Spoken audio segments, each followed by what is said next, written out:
Assalamualaikum warahmatullahi wabarakatuh. Kami dari D4 Akuntansi Perpajakan semester 4 kelas B akan mempresentasikan artikel tentang kelapa sawit yang telah kami buat untuk memenuhi tugas dari Akuntansi Pertanian sebagai dosen pembimbing, yaitu Pak Rusmianto. Sekian, terima kasih. Presentasi pertama akan dimulai dari saya, Pamela Gita Tramsi.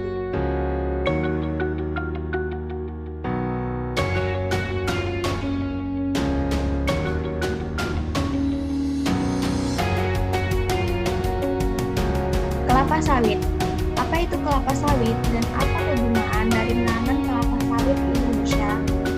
Kelapa sawit merupakan tumbuhan industri bahan baku penghasil minyak masak, minyak industri maupun bahan bakar yang sering dipakai di Indonesia. Indonesia adalah penghasil minyak kelapa sawit terbesar di dunia.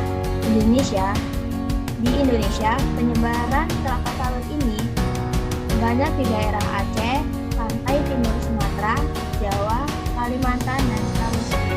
Lantas, apakah kesiapan petani kecil dalam perkebunan kelapa sawit ini?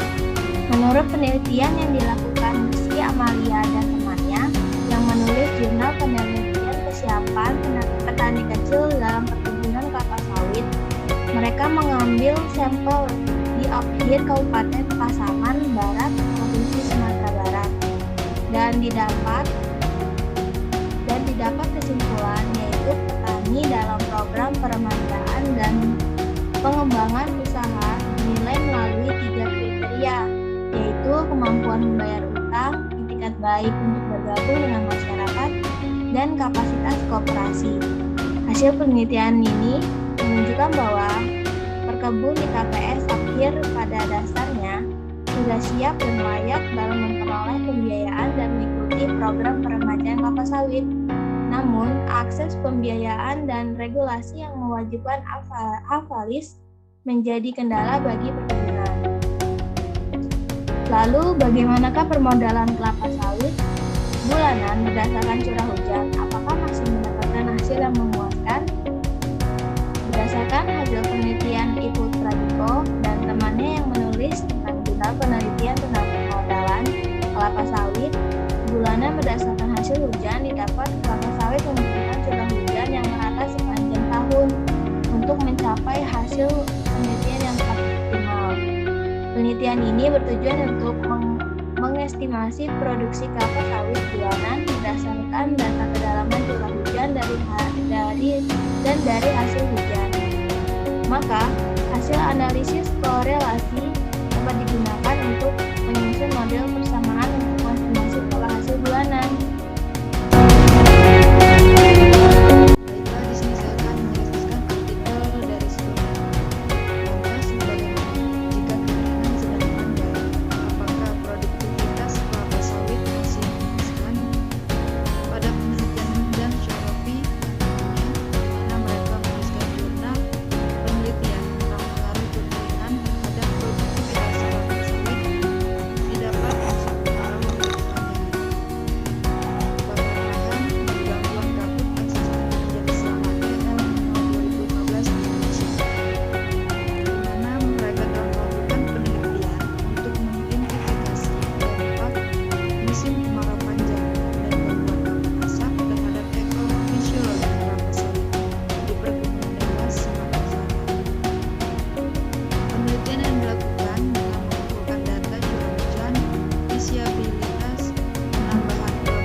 Kekeringan dan kabut asap.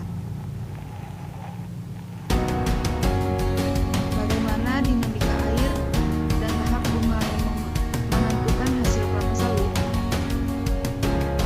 Menurut Iman, Yani, dan temannya, di mana pada hasil penelitian mereka tentang dinamika air dan tahap bunga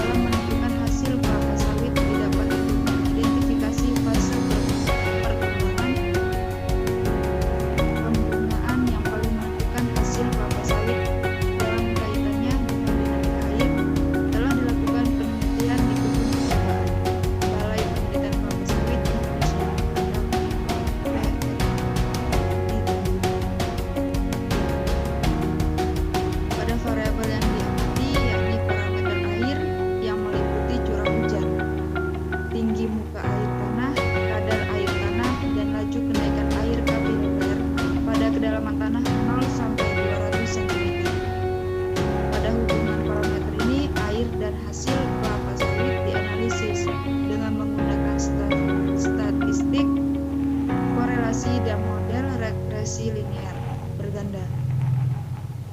Pada analisis model linear berganda dilakukan dengan menggunakan teknik regresi.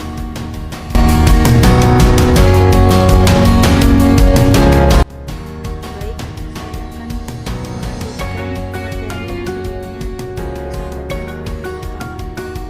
bertahap untuk yang paling kedua menentukan hubungan antara software material R2017B digunakan untuk pengolahan data. Hasil penelitian menunjukkan bahwa fase perkembangan bunga pada menciptakan seluruh matang fisiologis menentukan hasil bulanan kelapa sawit. Fase kritis yang mempengaruhi hasil kelapa sawit adalah pembentukan mahkota bunga, diferensiasi kelamin, munculnya pucuk bunga, dan pematangan tanda buah. Dibandingkan dengan fase perkembangan bunga lainnya, fase diferensiasi jenis kelamin bunga yang terjadi 20 bulan sebelum tandan buah matang secara fisiologis merupakan fase paling kritis dalam menentukan hasil bulanan kelapa sawit. Selanjutnya, bagaimanakah pengaruh produktivitas kelapa sawit terhadap produktivitas kelapa sawit di berbagai jenis tanah? Menurut Adi Ardianto dan teman-teman yang melakukan penelitian dengan topik tersebut dan ditulis dalam jurnal penelitian mereka, mendapatkan hasil berbagai jenis tanah dan media dan wilayah geografis perkebunan kelapa sawit menghasilkan variasi sifat fisik tanah. Perbedaan geografis selanjutnya mengakibatkan variasi jumlah curah hujan yang mempengaruhi keseimbangan air respon terhadap fluktuasi yang beragam dalam produktivitas kelapa sawit. Akibat variasi jenis tanah dan neraca air dapat dinilai melalui analisis korelasi antara parameter neraca air dan produktivitas kelapa sawit pada berbagai jenis tanah dan wilayah. Dalam penelitian ini, analisis neraca air dilakukan di tiga lokasi perkebunan kelapa sawit PT Bumi Tama Gunajaya Agro dengan metode Throw-Weight Method. Analisis hubungan antara komponen neraca air dan kelapa sawit hasil tanam buah segar dihitung berdasarkan data bulanan selama 8 tahun. Menggunakan